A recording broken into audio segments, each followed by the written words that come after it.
Welcome to the Good Faith Podcast. I'm your host, Curtis Chang, and the Good Faith Podcast is a production of Redeeming Babel. And it's where friends who follow Jesus help each other make sense of the world. And one aspect of the modern world we have to make sense of is the dizzying availability of content now at our very fingertips. When I open my Spotify app, I have over 100 million options staring at me as a range of possibility.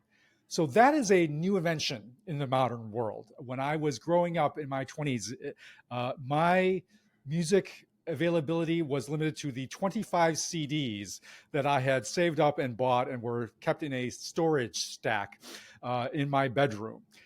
And so we're living in a different world of content availability. But you know what hasn't changed is actually my ability to actually consume that content. I still have the same number of hours essentially in my day that I can listen to that music. I can only listen to one music track at a time. I cannot actually process 10 million tracks at the same time. So my ability to actually pay attention to content has remained static. The range of options has grown at a dizzying array. And that means to make sense of this new world of content, we need to raise our game in terms of discernment.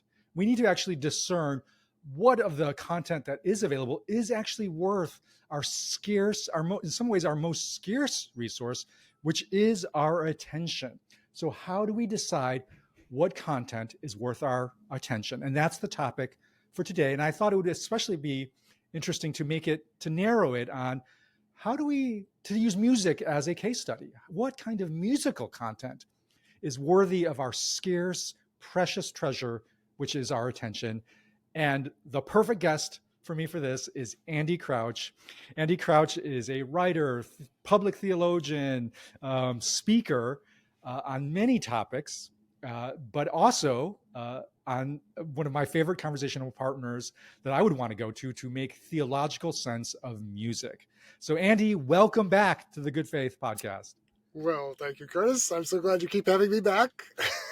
It's pretty fun. So far, you're earning your invite back. You know, we just keep our guests on a one episode contract to ensure we're like the LeBron of podcasting. We just 1 year contracts.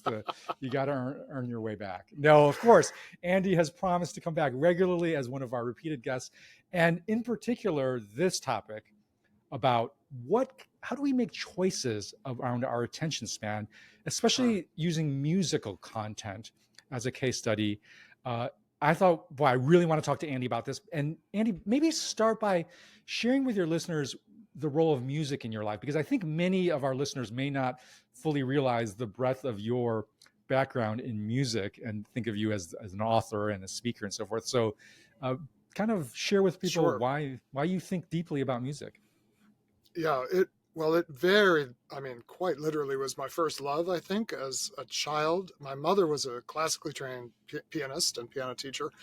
And some of my earliest memories are lying under the piano listening to her practice. When you're a small child, you could just crawl under there, grand piano, and hearing her work on very beautiful, complex music. She was my first teacher. I took to the piano. I had a kind of motivated ability for it. I took it pretty seriously up through high school. I trained at the New England Conservatory, what they call the preparatory division, which is primarily for people who are going to go on and go to places like New England Conservatory and make this their life. I, in high school, discovered I had a bunch of other interests, and the kids who wanted to do piano were practicing like 5 hours a day, and I was practicing 45 minutes a day. And my poor teacher, who in ninth grade, I think, was very excited about me, a very, very eminent, wonderful, wonderful teacher. I think I could see his hopes for my musical career dwindling year by year. But the sort of rebirth, in a way, of my love for this instrument and for music then came in during my college years, when I ended up apprenticing as a musician in the Black church context, specifically at St. James's AME Zion Church in Ithaca, New York, where they needed a piano player for the junior choir, which was defined as roughly as anyone under the age of 55 who wanted to be in a choir was in the junior choir. And I said, well, I'd love to learn gospel because I think Black gospel music, I'd had some encounters with it. And I thought this is just the most amazing form of music. I said, I'm not Black. Those are listeners might not guess that, but in fact, I am, although you are sometimes confused with Andre Crouch, right? So there's a gospel musician. Yeah, his name has followed me around. Andre Crouch was an influential gospel musician and influential on me, actually, once I started to apprentice myself to this tradition, and the source of lots of jokes when I'm in Black church settings. Yes, because they definitely still remember Andre.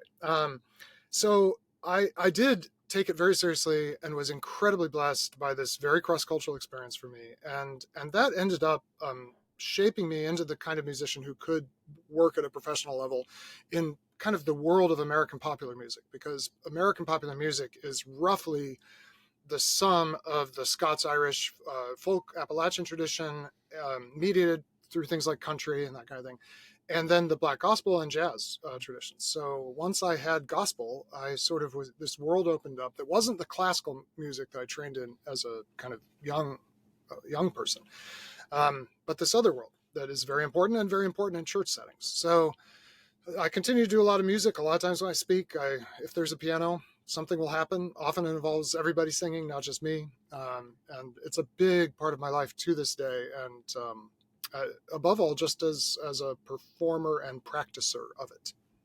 So Andy, as a performer and practicer of music, do you relate to the Spotify as an existential dilemma that I was just talking about? Like, how do you make sense of this enormous gap between availability of content to consume and actually our fixed attention spans and bandwidth? So I'll give you an honest and maybe idiosyncratic answer, or that is an answer that would be hard to generalize from, but I'll just tell you the truth about how I use Spotify. I use it to listen. I use the vast array of recorded music to listen basically to two things. One is essentially Bach. Johann Sebastian Bach, in his life, offered to the rest of musical history the most amazing inheritance you could imagine. And we get to benefit from amazing recordings of it now. So I listen to recordings by a couple of different sets of artists, conductors and artists, who are going through all of Bach and remaking them both for modern audiences, but often on what we call period instruments. That is, they're really trying to figure out how it sounded in Bach's time and how that can be represented for us today. So I'm listening to a lot of Bach, and this is the sort of idiosyncratic thing. Basically, almost all the popular music I listen to, I have a relational connection to the people, the writers or performers. Not every single time is it a direct relational connection. A lot of them are 1 degree. My life has been very blessed, and I've made a lot of friends who do make music professionally, and sometimes they let me sit in with them when the tape recorder is not running, usually, because I'm not that good. But honestly, I listen to my friends and my friends' friends. And when you get to my friends' friends, you are not at kind of the pop megastars, Rihanna or you're not at Taylor Swift. You're not 1 degree. I'm not removed? 1 degree away from any of those people. I am 1 degree away from some amazing musicians who have big audiences, and I really follow my friendships more than anything else, because I so want my own consumption of music to be tied to non-consumption activities. I actually think this availability of recorded music, it's clearly a blessing, and I don't doubt for a moment that it's a blessing to me and everybody else. But it does come with this dizzying effect that you mentioned, and to orient myself in it, and I actually think maybe this does generalize a little bit. I want to be in proximity to the music in ways other than just as a consumer. So I don't know if that makes sense, but that is kind of how I choose what to listen to. Well, let's keep generalizing out, because that's a beautiful rubric that you are using to actually parse out your attention at this sort of priority on relationship versus disrelational consumerism. I love that vision. Surfing the possibilities. Yeah. But that's not necessarily true for me. I if I listen to only my friends who are musicians, Yeah, I get it. I will have a very short playlist. Although it's growing, and I've been doing more work with musicians, and so I sense the power of what you're doing. But most people, I think it is idiosyncratic at some level of Yeah, the it circles is. you move in, It's and unfair. It's unfair, increasingly in some maybe. small way that I move in, right? So how then, for people who don't have that relational rubric even available to them, how would you propose, how do they make sense of this dizzying array of Hmm. options where they have to be very discerning if they are going to be thoughtful about it and not be carried away by the algorithm that Yeah. Spotify places before? How do they make thoughtful choices? Well, so one way to think about it would be, um, first of all, music is not one thing. The world is full of musics, and they are not totally commensurate. If they've interacted, they often fuse. Black gospel, for example, emerges out of ultimately many, many African traditions, which themselves didn't necessarily have a lot of cultural connection in Africa.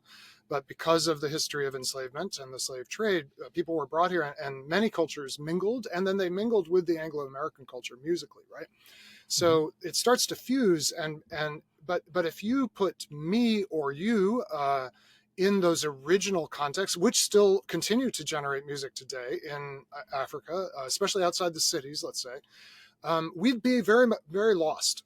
We wouldn't quite know what to listen for. We wouldn't hear what the practitioners of that music hear. So that's just a way of saying that all music happens within a cultural history. And I think when you come of age in a way as a human being, part of what you come to responsibility for is your own cultural story in all of its forms: the history of your people, the history of your nation, the history, if you're religious, of your religious tradition, but also your musical history. So I would actually, maybe not everybody can think of a list of friends who record music and put it on Spotify, but anyone listening to this, especially if they are church attending, which maybe most listeners are, they are part of a musical story. And I would listen to the music that is in the stream of that story Hmm. primarily. Now, it's very interesting. It's interesting to listen to other things. I'm not all saying listen only to familiar things or music, even music that sounds familiar. But I'll just say, except for ethnomusicologists who know how to listen to a completely foreign, like, tongue, because music really is like languages. Like, you really don't know what's going on. If I listen to Indian ragas, I truly don't know what's happening. Right. I'm not saying never listen outside your own tradition, but start within. Um, who are the musicians, both presently and in history, who have shaped the music that you and people around you make? Because Hmm. if I have one agenda coming into this conversation, Curtis, having some idea of what we want to talk about, it is to recenter our consumption of music on our performance of music. Hmm. Because until 100 years ago, when someone said the words, "Let's play some music," it meant only one thing. Anywhere in the world, no matter who you are, no matter how talented you were, if someone said, "Let's play some music," it meant let us pick up instruments or activate our bodies in a musical way and make music. Right. And today, when someone says, "Let's play some music," it overwhelmingly means let's press a triangle on a screen or on a device, and some music will start playing. And I think this is for all the abundance of it, I think when we lose the connection that music is first meant to be made, and we're all meant to make music, even those of us who don't particularly think of ourselves as musical are meant to participate in the making of music. When we lose that connection, I think we lose the most fundamental thing about music itself. Now, another way that you could think about this is who's playing music around you. That is, in almost everyone, I bet within 20 minutes drive of almost everyone listening to this, there's a live musical performance happening in the next week. And you could go, and you might not be one of the performers, but you could actually participate. And then you could figure out what they listen to and listen to what they listen to and what's shaping them. To me, music ought to be first of all about the live encounter. That is the most powerful thing about it, not the secondary recorded encounter. Does that make sense? It Is this does, but I want you to make it. unreachable? It does, but I I want you feel to like make a case. No. I You're feel doing like great, Andy. I'm laying burdens too heavy to bear on people who are like, I just want a playlist. Just give me a playlist. I just But want the latest Taylor Swift. But no, I want you to make a case for this because you are articulating a very different practice and discipline of music that is a different than just, well, whatever the algorithm either tees up for me, or whatever just fits my mood in the moment and will Yeah, the kind of reinforce my mood. soundtrack. The soundtrack. Yeah, the Approach. I need a soundtrack for my soundtrack for life. my It's life. it's a very different model of making discerning choices, and I want you to make a case for it, because what you are, I think, if I hear you correctly, articulating is emphasize participation, and even the listen to music for your that belongs in your tradition. It's not, you're not going so far as picking up an instrument to play it, and many of us can't, and aren't able to do that. We haven't been trained to do that, at least at this moment. Or Right. maybe we just aren't in a particular place where we can go listen to a live music. But you're saying, if you can even just make a choice, it's an active participation, it's an active agency to say, I want to have some connection, some participatory connection to this music. And if the first step of participation is, at least it's in my tradition, it's part of my larger story, then go there. So Yeah. I follow the logic of what you're saying, but I want you to keep making a case for it. Make the case. Why does music, for human beings, why does it actually call forth for participation versus passive consumption? Why? What is it about music that especially I think you're almost saying really requires it if you want to actually receive the full blessing of music? Right. Why is that? I definitely understand the question. I'll try to give a case. I do want to call our attention to the fact that question has to be asked is in some ways such a powerful statement of our modern predicament, because it would never have occurred to anyone anywhere at the world at any time to ask why we should participate in music until the blink of an eye ago. For a couple of reasons. First of all, music is culturally universal. Every culture develops it. It is also, and this will get a little bit to the case, I mean, it is inescapably spiritual. So I would say. So when I was thinking about, okay, Curtis wants me to make an argument for this, what argument am I going to make? I thought about, not for the first time, the greatest commandment, according to Jesus and according to all rabbis. You shall love the Lord your God with all your heart, soul, mind, and strength. I would actually say those four things that Jesus, when he articulates it, gives four terms: heart, soul, mind, strength. The Torah actually only gives three. Jesus, for some reason, adds the word mind to heart, soul, and strength. So heart, soul, mind, strength. I think those are distinguishable parts of the human being, the human person, each of which matters a great deal. Heart being something about will and desire, like where your desire is led and how it's formed. Soul being depth of self, the depth that even can ultimately connect to the depth that is God.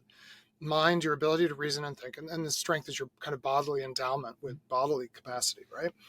And if you ask, of the things we do in the course of our lives that activate one or more of these, I actually would suggest that music most fully, when actually performed, I don't mean by a professional performer, I just mean when made by a human being, actually requires for its fullness all four.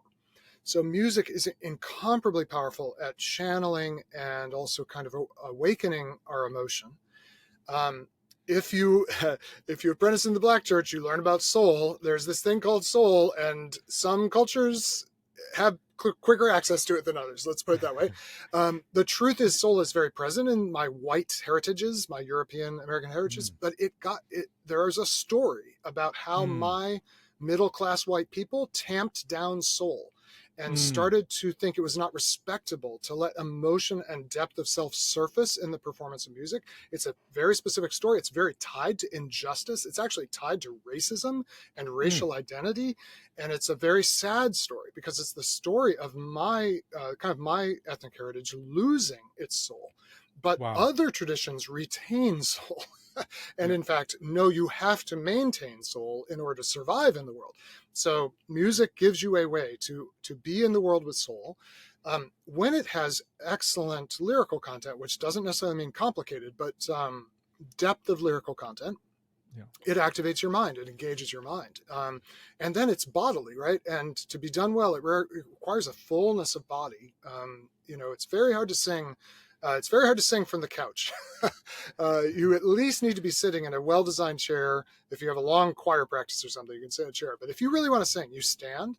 Right. And as you learn to sing, you actually learn to use your entire body, both with relaxation and activation, kind of softness and strength are interestingly combined in great singing.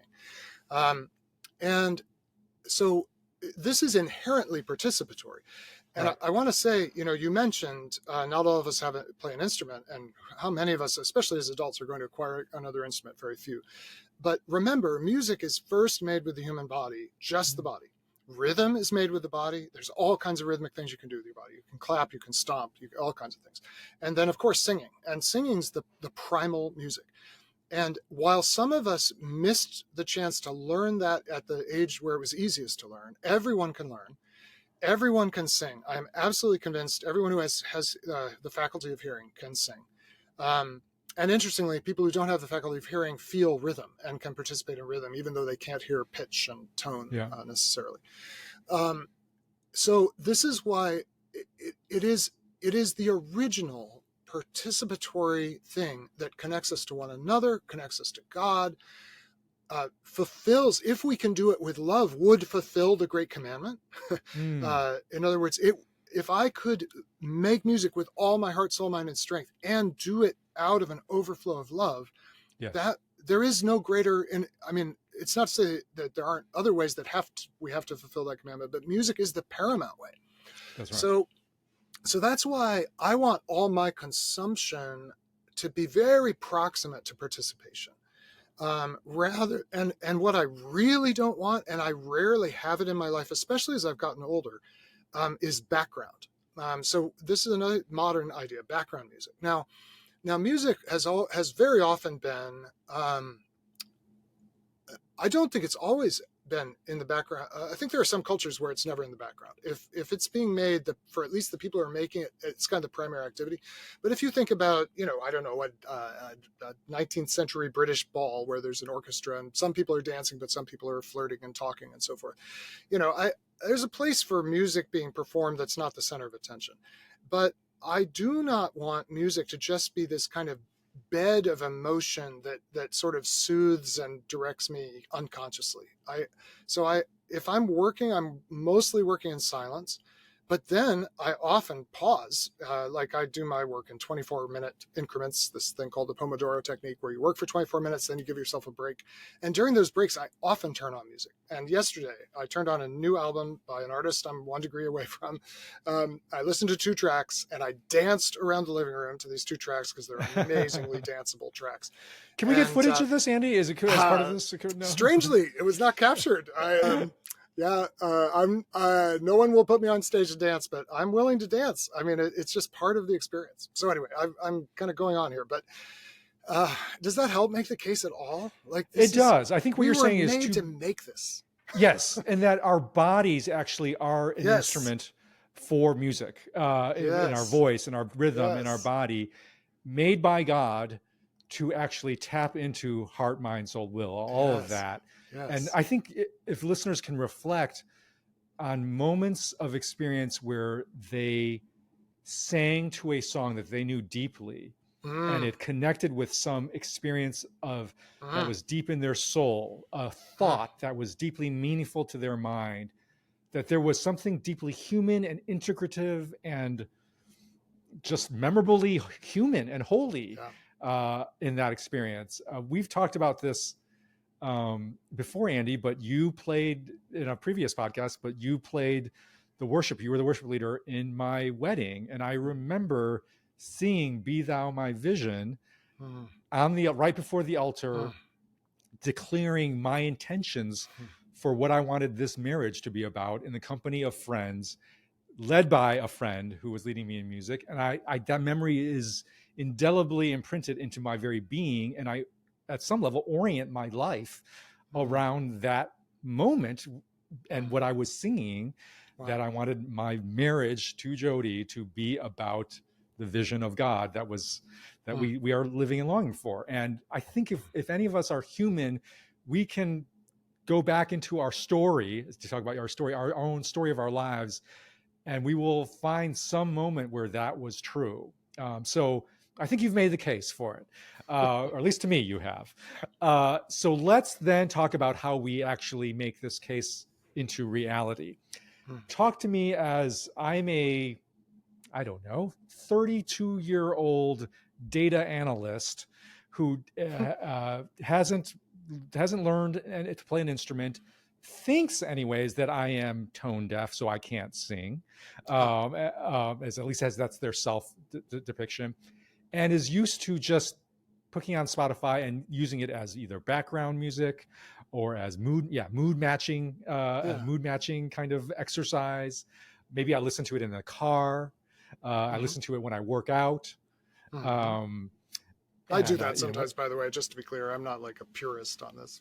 Okay, I do too. I had a tough rowing session yesterday. I was like, I need some serious music for this. Yeah. But talk to that person. Yeah. How do they even get started? Because what you're describing, I think people can say, well, that sounds beautiful, but completely, Yeah. I have no idea how to even start down that path. How would they start? Well, I might work in two directions. So, the trick is to find, as you said, attention, and the time that attention requires is very scarce. So the thing is to find things that are worthy of our attention. So one great shortcut is the 3-generation test, which is, has this music been passed on for at least 3 generations? That is, had 3 generations. This is a test for any kind of culture. Culture is hard to transmit. It only gets transmitted if it's has something worthy in it. This is even true of languages. I mean, we're living through a great extinction of languages because people are deciding it's not worth passing on this mother tongue, that's not widely used. You should learn English, you should learn Spanish, or learn Mandarin, or whatever. So if it is passed on, it's because a community of people sense value in it, and there's great value in every language, I would say in particular, but also in every musical language. So what have people passed on for 3 generations in your cultural tradition? So this would get us back to what we call the Great American Songbook, which is the early 1900s. There was this flowering of music writing centered around what was called Tin Pan Alley in New York City. A lot of Jewish musicians, as a Jewish American. It was this kind of American melting pot that created this incredible set of songs that then people like Frank Sinatra picked up and sang in the 50s, 60s, 70s, but people are still recording those songs today. And so go listen to some of the originals, but also listen to how that music is still being sung. So then you can go further back. If you are living in kind of the Western world, the Western history of classical music, there's amazing stuff back there. Not all of it is accessible instantly. We could talk maybe in a minute about kind of the difference between pop music and other forms of music, because other forms of music aren't as necessarily instantly rewarding or seemingly rewarding. But then the other thing I do is I would, first of all, you need musicians as friends, even if you're not a musician, and musicians need friends who are not musicians. Trust me, they can be hard to be friends with depending on the musician, but I bet you have one friend who's a musician. I would ask them what they're listening to and why, and get recommendations from them, and then go listen to it with them at some point and say, what do you hear in this? What should I listen to next? So that's the two. So you both go back in history, like what has stood the test of time. People are still making this music even today, even though it's 100 years old or 200 or 300 years. But then what are your friends, people near you, actually listening to and finding meaningful? And if you ask the musicians, by the way, I mean, you might hear a name that you know well, because some of the stars are quite amazing in what they're making. But I will tell you, mostly what musicians are listening to is not, it's not the Spotify top 100. They are listening to something different, and in many ways better and more rewarding than the pop stuff that gets, the sort of power law stuff. Andy, let's talk about attention here. Why is it important to actually pay attention in a different way than what we've been talking about of the background or mood matching, almost distracted listening? You're talking about a very attentive posture and practice towards music. Say more about why that actually is important for getting a reward from music. Why is it more rewarding to actually pay attention to music in this very intentional way? Yeah, I would, maybe by way of getting into that, I divide all art, and this applies to other art forms as well, visual art and others, in a kind of a 2x2 of how it interacts with attention. So whether it requires attention to understand and whether it rewards attention when you do engage. So Most people, when they think of music, I think in our context, they think of commercial music, often known as pop music, though that can have a narrower meaning too. And what's true of a lot of pop is it doesn't require attention to get it. So when you listen to a lot of singles, it's not true of every piece of pop, but a lot. You immediately can understand what the musical kind of game is. That is, it's just clear what we call the hook is, the thing you're supposed to kind of sing over and over. It's almost always very clear what the topic is, like generally lust or disappointed lust, or it's like before, during, and after kind of songs about relationships and that kind of thing. And it's very, like, right away, without having to pay attention, it can be in the supermarket and like what the message is and what the musical form is. So the problem with a lot of pop is it doesn't require attention, and in a way that's a good thing, because it doesn't actually reward attention. That is, it can be fairly shallow. So that's one corner. Another corner is stuff that doesn't require attention but does reward it. And I would tag this, and I'm borrowing from a journalist named Ken Myers here, I would call that the folk tradition. So the folk tradition is music that actually very simple to understand, or at least superficially you hear it and you know what it's about. And folk music is often not complex musically, not difficult in a sense, but it actually rewards attention. So maybe the greatest, well, I don't actually want to say the greatest, but a great body of folk music is what we call the Negro spiritual tradition, using a term that was used at the time that it was kind of brought together and collected and people started paying attention to these spirituals that came out of that experience, the African-American experience. And they're very simple songs at one level, but you will never get to the bottom of the meaning of the great Negro spirituals. So there's music that doesn't require attention, but unlike kind of, let's say, what pop music sometimes is like, it does reward it. Then there's music. And just be pause here for Andy, and let's use that as a distinction between what, again, quote unquote, Negro spirituals and pop music. Why does Negro spirituals reward? What is the reward? That's the distinction there. Well, this gets to the original question you asked, which is why pay attention at all, or what are we going to get from it? And it's that great music takes you on a journey from where you are to a place you can't get any other way. And the musician, this can be the performer, it can be the composer, it can be the community that is anonymous, out of which the song just emerged and we don't even know who composed it. But they created it and preserved it and present it to you because they themselves have gone on a journey that they want to invite you into and for you to participate in. And the great songs and the great pieces, they open up a dimension of human experience that cannot be plumbed in any other way. You can't get it through, prose. You can't even get through poetry, as powerful as poetry is. There's something about singing poetry, which is lyrics set to music, that goes deeper. So the Negro spiritual tradition takes us to two places that I think every human being needs to go, and one is to the depth of suffering and dereliction, the utter abandonment of human possibility and even human agency, as that was taken away by violence from communities of people. And it sings out of and about that experience of loss of everything worth having in the world, loss of family, loss of home, loss of place. I mean, right? So you may not want to go on that journey, but it is in fact a journey. All of us will have a version of this in our lives in one way or another. We will lose things. But this is a community that went through the most profound loss, and out of it came music. And what a gift to those of us who may not be part of that direct story, to be invited into that journey, to know what it's like to lose that deeply. So that would be number one. And then number two, and it's so paradoxical and it's so extraordinary that it is also in this music, is the journey to hope. So how do you come to believe, in spite of your all evidence around you? That one of the songs that I use when I teach and speak sometimes is this spiritual, over my head I hear music in the air, there must be a God somewhere.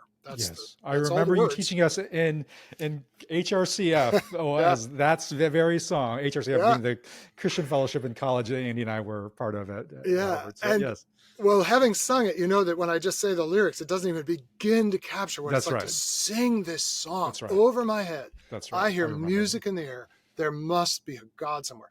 And when you reflect on the conditions in which these words were first sung, where the rational response would be, I look around me. I don't look over my head. I look at my own terrestrial circumstances. There must not be a God anywhere, would be the Yeah. proper conclusion in a sense. But instead, what emerges is this extraordinary testament of hope, not just the statement of hope, but the Yeah. music itself carries you to a place of hope. You're going to need that as a human being, right? And those musicians have been there and they want to take you there. And you're going to get there on their Mm, route in a way you won't through Bach, though Bach will take you that's there right. by a different route. And Yeah. you won't get there through, you can name any artist from any time. They all are taking you on some version of these journeys. And that's why we listen to more than one music, because they've all got something to offer us. Yeah. And that's the reward. The reward to the attention is you go somewhere you couldn't take yourself, that the performer and the musician can take you. But ideally, you go at least as a very active audience, as a very Yeah. active listener. But ideally, often as a singer or dancer or participant in the thing. Andy, Um, you're describing that the account you just gave makes sense of a very recent experience I had with music, because I've been trying to tap into attentive listening to music more myself. I feel like growing up, I was in a household that did not have music, did not play music. hmm. Um, they tried to get me to play piano, but I resisted just enough to make it not worth my parents' while A to fight tale that often battle. told. Yes, exactly, exactly. And I've often thought there's a range of human experience that is missing to me because I have been so cut off from music. Hmm. And what you're describing is that music has this ability to connect us to the full range and depth of human experience that, because of our life circumstances, we may just have been insulated from, like the depths of Right. suffering, like the Yes, depths of a that's right. dereliction, and then the upturn to go from that place to a place of hope, that profound human experience, which is salvation. That is the Mm. Christian story of salvation. That in Yep. some way we're actually all in that condition, but Yep. we have, especially in this modern consumeristic economy, we can insulate ourselves from the actual spiritual reality of that truth because we can make ourselves physically comfortable enough. And I think that's true about my life. And so, what you're describing is then what music is. It gives us like little breadcrumbs that we can follow that actually lead us then into these places that we otherwise can't get to. And so here's my experience of this. So I'm Hmm. trying to learn, okay, how do I dive more deeply into music? And I maybe instinctively I'm doing my own version of who's my story. And I think Hmm. I'm a nerdy Chinese American. What's my musical tradition? And so, you know who comes to my mind? Yo-Yo Ma. Like, he's a Awesome. nerdy Chinese American. So, Check. check, I got that. So I start listening to Yo-Yo Ma more, right? And then I was just listening to an album that he did with the pianist Catherine Cook, I believe is her name. Okay. They played a bunch of duets called Songs from the Arc of Life. And so Wow. even that title connotes that there's a arc, a trajectory that this music is supposed to take you on. And I'm listening to it, and I come to this one I'm doing what you're doing. I'm listening in the evenings as part of my contemplative, Hmm. silent practice that has just been Hmm. expanding in time now that I've worked in music to it. Yeah. Yeah. And I'm listening to it, and I'm doing what very few people do, which is I'm listening to an album, right? Yes. Because of Spotify, Yes. we just listen to individual tracks, and Tracks. Yeah. we've missed this vision that artists, musicians have of putting together a story that is an arc, that has an arc to it, a narrative arc to it, even in the form of an album. We've essentially lost that, but I'm doing that, Hmm. and then I get to this one track. The piece is by a composer that I've never heard of, named Olivier Messiaen. I'm going to Messiaen. mispronounce the Yeah. Messiaen. Messiaen. Yep. Yep. Yep. And Wow. it jolts me Yes, out it of my would. listening because it's like slightly atonal. Yes, yes, It's yes, yes. odd sounding. It's the rhythm is not soothing at all. It's almost jarring. And I'm like, what is this? Yes. And so I listen. I look up the title, and it's. I'm not going to try to even do it in French. Yeah, it's It's okay. Praise to the Eternal Jesus. Yes, yes, yes. Do you know It's the the piece, Andy, final that I'm talking movement about? of his quartet for the end of time. I'm Quartet for pretty the End sure. of Time. That's exactly right. Yes, So it's I've the learned last movement. this is the Praise last to the one. yes, yes. He's a Yes. he's a So I'm like, believing Christian, what? by the way. Writing in the Well, so context. then Well, here's the you story know that I all this. discover for Yeah, me yeah. that's Go ahead. behind this piece. I'm like, Yes. what is this? Turns out the story behind the piece is he was World War II. Yep. He's recruited as a musician into the French army, and you can Yes. imagine how useful that is. And how effective the French army was in World War II. He's quickly captured. And and and he's sent to a German prison camp Yep.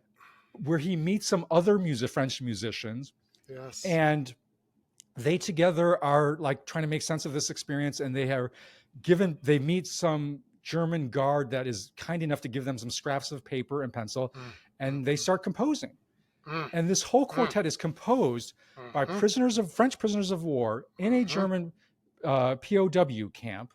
And he composes it because, and a lot of the atonal elements are because he's listening to the songbirds that he can still hear outside the barbed oh, wire. And wow. he's trying to capture something of what it's like to listen to songbirds Wow. while Wow. from the other side of a barbed wire camp. Oh my And he's gosh. trying to say, what musical experience makes sense of this experience?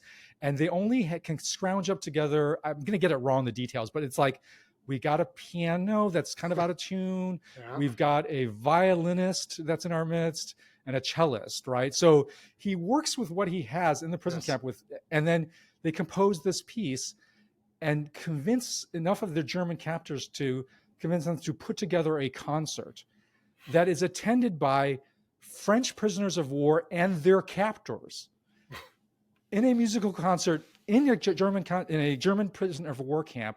Mm. That is a song about eternity, a song about the eternal Yes. Jesus. Yes. And and Yes. suddenly that song makes sense to me Yes.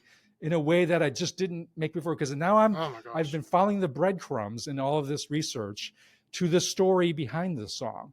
That is Oh my this goodness. profound human story of suffering, of dereliction, of Mm. enmity, and yet in it a story of redemption, of a redemptive moment, of a vision of eternity when all of that will somehow be restored. And it's a deeply moving experience that if Oh my I gosh. just listened to this music, I thought this is an atonal, odd, chirpy Ugly. moments of chirpy sound here. Like it just doesn't make sense. And yet now this song has taken me into a journey that, as a nerdy, Wow. upper middle class Chinese American, I would have no access to the experience of a French prisoner of war in Mm. World War II Germany. And yet, that not only do I have access to the specificity of that story, I have access to the eternity of that Wow. story, the eternal dimensions of that Wow. story. So Mm. what you're Incredible. describing suddenly makes sense to me of Incredible. that experience, Incredible. right? And so much to say about that particular piece. I mean, you stumbled on what a lot of people would say is the most important piece of sacred music of the 20th century. Oh, Written not in a sacred context in the sense of worship, but as an offering of Christian hope in the most hopeless environment. It is an incomparably important piece of music, and it's just amazing that you happen to have it in that album. I happen to have just heard it performed by a cellist and a pianist, this same kind of transcription that takes the 4-part quartet and puts it into 2 instruments just a year ago. And I mean, I hadn't heard it for many years. And it was, I will never forget my encounter with that piece last year. And as you experienced, as you listen, like one of the things that piece does, and this is an example of, it requires attention, and it requires yes, almost absolutely. an effort of the will to stay, That's right. because he creates such dissonance and he sustains the dissonance. There's this long ending section that is just dissonance, dissonance, dissonance, dissonance. But his point in doing it is to get to a final note that is the note of eternity, that is the hope of reconciliation and all things new. But you can't, there are no shortcuts to it. You've That's right. got to go through this extremely difficult, like almost an assault on your senses, and your heart wants to shrink, your mind wants to disengage. But if you stay in it, the final bar of praise to the eternal Jesus is the most amazing gift, in a way that, I mean, it's up there with the St. Matthew Passion. Like, it's one of the most important things anyone has ever made, conscious of their Christian responsibility to make sense of the world, honestly. And yeah, and you know, one of the really tricky things about this classical tradition that Messiaen is working in is that it's become seen as very elite and out of touch with kind of ordinary people. And it's tricky because it does require some effort to learn the stories and to learn how to listen to it, and let alone learn how to make it. It's very, very hard to make that music. But it's so unfair to deprive anyone of this music, like by saying, "Oh, that's just for like cultured people or something," you know, because it's so elemental and it's so excellent, and there's an equal excellence in the Negro spirituals. There's an there are many other places where this excellence goes all the way down to the full human story, but like, it's part of our human heritage. It's just sad that many people don't know how to get there. But I think it's part of the gift of our lives is to have recordings that can take us there, or ideally get to know performers who can do it, and you can be there live, which I got to be a year ago, which was just unforgettable. Andy, let's stay in the classic tradition for a moment, and I want to transition to other traditions. Yeah. But what would be other pieces you would recommend to listeners to say, and as you imagine the typical good faith listener, this piece could be like that breadcrumb. If you follow that breadcrumb, it will take you on a journey that you otherwise don't have access to.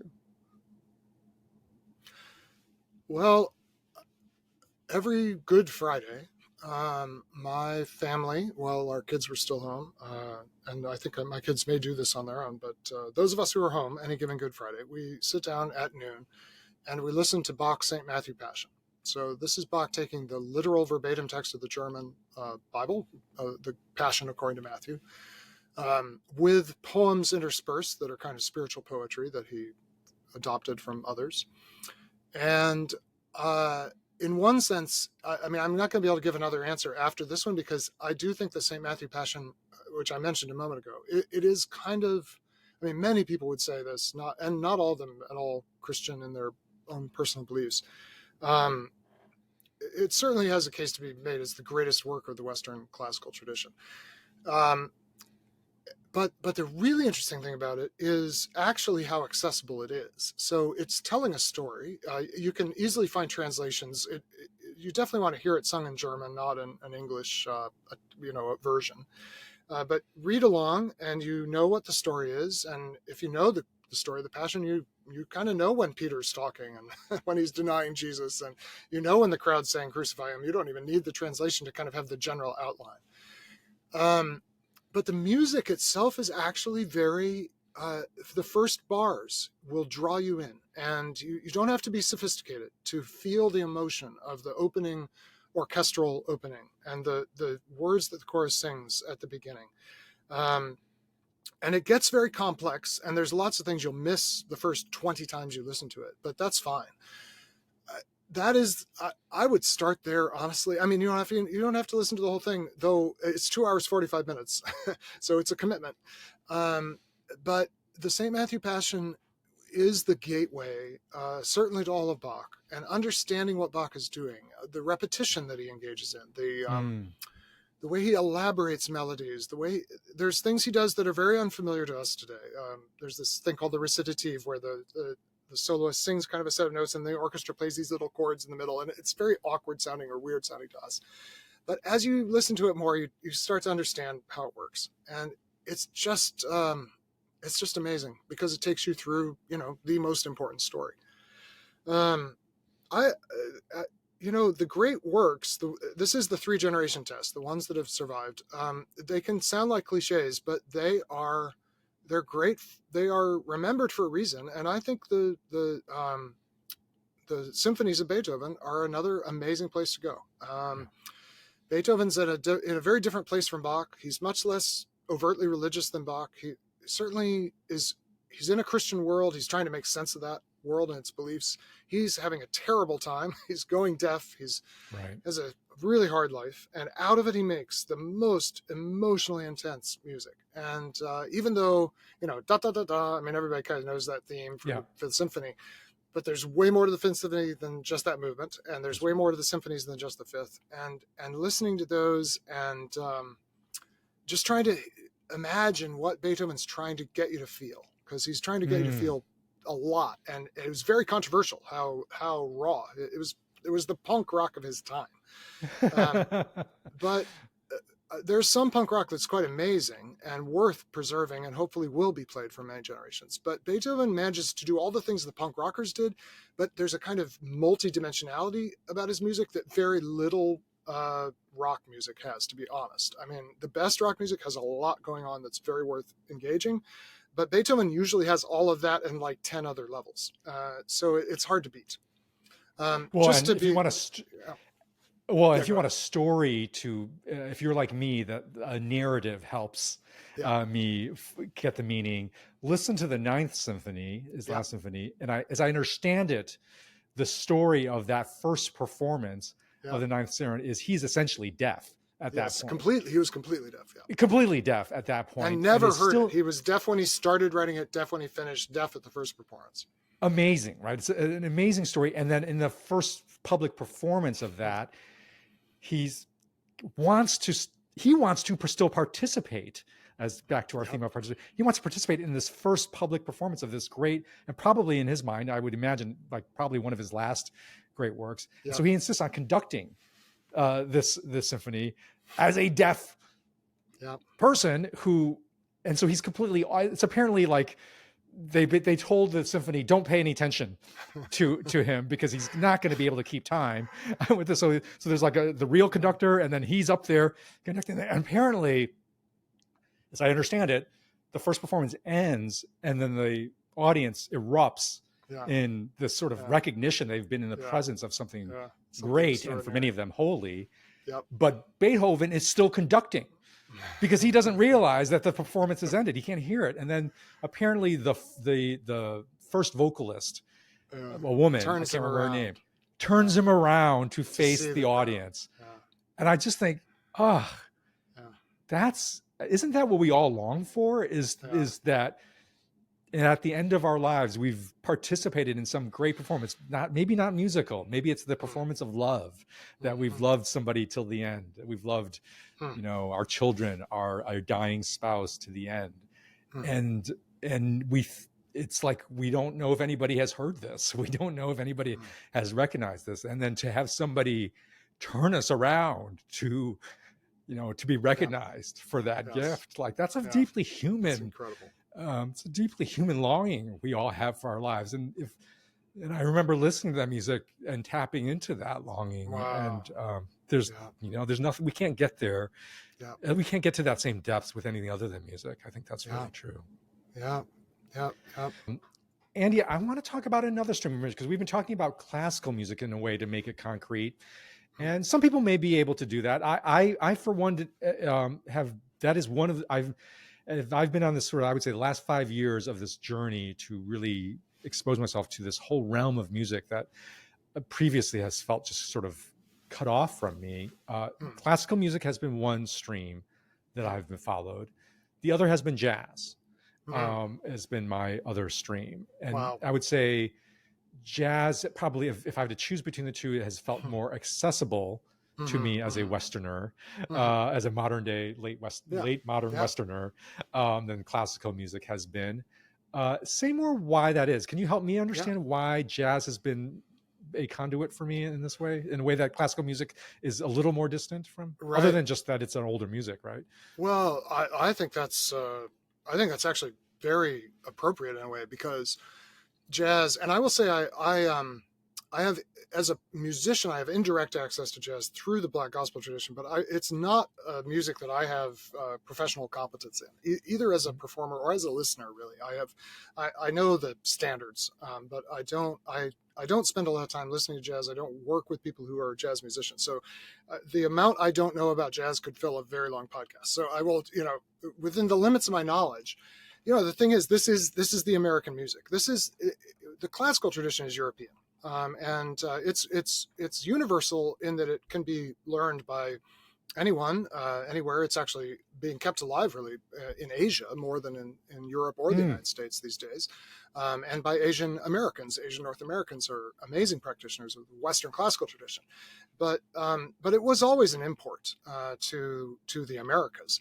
Whereas jazz is native to the Americas and native to the 20th century. And it emerges out of the blues. It emerges out of, obviously, all the African musics that have room to grow at the end of slavery, and in things like the Harlem Renaissance, and in the cities and in the cities of Great Migration, arise these incredible musical communities that hear musical possibilities, and that do so not within kind of the structured and pre-planned forms of classical music, because classical music is all done, at least in the first instance, through very fixed forms.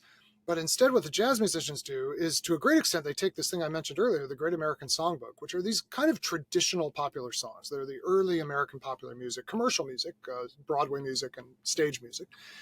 And they start exploring the possibilities that are inside those tunes and those chord structures. And sometimes the musicians depart wildly from the original tune. There's an amazing recording I play sometimes for folks of the Berlin Philharmonic, of all people, whose principal violist happens to be a fantastic jazz musician. And he's there, and I'm now not going to remember the name of the vocalist, an African-American vocalist. I do not remember her name, though we can put it in show notes and a link. And they're doing the Gershwin standard, A Foggy Day in London Town. But you'd never know it's a foggy day in London Town unless you just instinctively know the chord progressions, because they're wandering so far into the possibility space opened up by those. And what they're doing in this recording is trading scatting, which is this like sort of melodic improvisation using no words, just syllables, and she'll let a line go, and then the violist will answer with his viola. It's crazy to see this happening. So scat plus viola. I've never heard of that combination. Yeah. I know, it's wild. It's wild. It's a beautiful, beautiful moment that is captured in this particular video. And it's got everything needed for fullness of music. It's got kind of emotional depth. It has incredible intellectual depth. The complexity that's there is certainly as much as any other musical tradition. And it's worth a lot of time and attention. It hasn't been where I've devoted my own listening attention. And when I try to figure it out on the piano, I'm like, it's a whole world I'll never know in this life. From the inside, I'll only be able to hear it from the outside. But it's an amazing world, amazing world. Andy, help me make sense about this aspect of jazz, because like as I've been trying to understand all the story, the narrative behind jazz, I started with Ken Burns, the jazz, the great documentary on jazz, right? And one of the things that emerges that I knew intellectually, but it was poignant to see in Ken Burnsian fashion, was just, of course, the inescapable story of race that permeates jazz. And when you, these days, when you are talking about art and race, a term that comes up that sort of in the sort of, if you want, the progressive, especially progressively shaped spaces, is cultural appropriation. Right? Right. So and jazz to me presents this almost case study of like, what do you really do with the fact that you have this art form that came out of an oppressed people, from oppression, with oppressed tradition. And as I'm listening to it, am I appropriating it inappropriately? Am I benefiting from it in a way that feels like I'm not honoring this? Like how, especially as Christians, who these are our brothers and sisters who suffered to produce this music, how do we interact with something like jazz, which is, as you have said, is ultimately, sort of originates from Negro spirituals and a deep experience of suffering and oppression. Like, how do we do this? Yeah, it's a recurrent problem in American musical history because the communities that have made some of the most important musics are minority in the sense of numerical minorities, percentage minorities, and then the majority gets interested. And just by law of sheer numbers, same thing happens with hip hop and rap. The Yeah. customers and the listeners end up being, white suburban people, even though their origin is not in that setting. This is where I think the consuming of music is to use another word that's been loaded these days, problematic.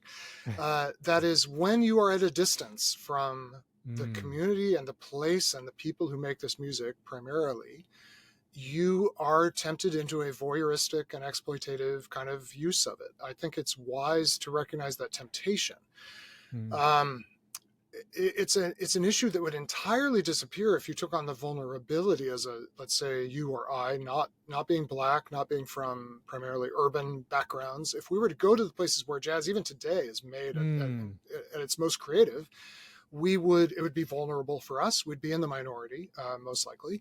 We would have to negotiate that. We would have to adopt a posture of humility and honoring people, or else we'd get our butts kicked. Which actually replicates how the first white musicians had to come into contact with. Yeah, exactly. And that is a much healthier way to cross that cultural barrier. That is with some challenge to yourself, rather than just being able to press play and kind of enjoy it.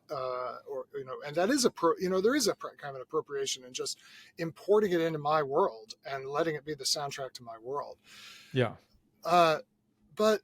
But this is very, famously very, very slippery, because all culture is appropriated. Right. All culture is fused. All culture borrows. Every musician steals from every other musician they've ever heard, across cultures and within cultures. And what I think puts the sting in it is contempt. It's when you do not truly honor the person and the community from which that music came, that you are doing something damaging by borrowing.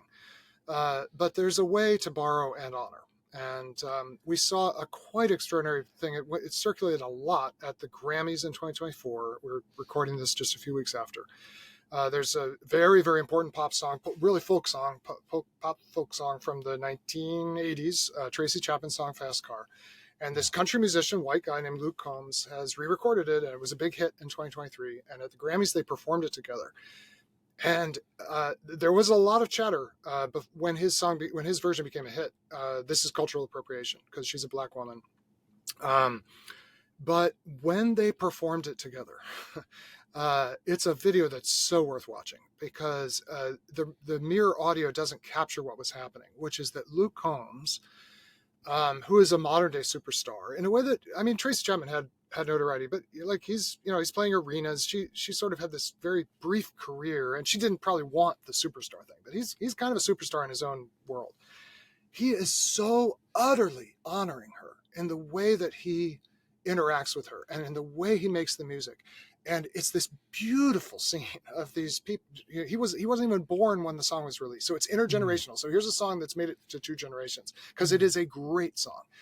And they're doing it together. And it's this just powerful picture of a way to borrow without dishonoring. And in fact, a way to re-honor the originator of the song, even though she's made plenty of residuals money on it, but it's sort of his song in the minds of many of his listeners. They've never heard the Tracy Chapman version, and he's using his platform to say, no, listen to her sing it. And he's listening to her sing it, and he's reveling as she sings. It's just the most beautiful thing. And where do you get this except in music? Where do you get the chance to have all these layers? It's the best. But only if you go really into the depths of it do you get it, not if you surf it. Well, Andy, I feel like there are so many layers that we have not explored about the depths of this question of how do we properly attend to music. There's a whole issue of Christian music, quote Christian music and worship music that we were planning to talk about, but we don't have time. We talk about that. But we are going to talk about it. We're going to talk about it on your next visit back. Okay. The Christian music show, the Christian music episode. Yeah, we should. We will do that, Andy. Andy, thank you so much for just a beautiful discussion, and May we together listen to good music and talk more about it in the future. Thank you, Curtis.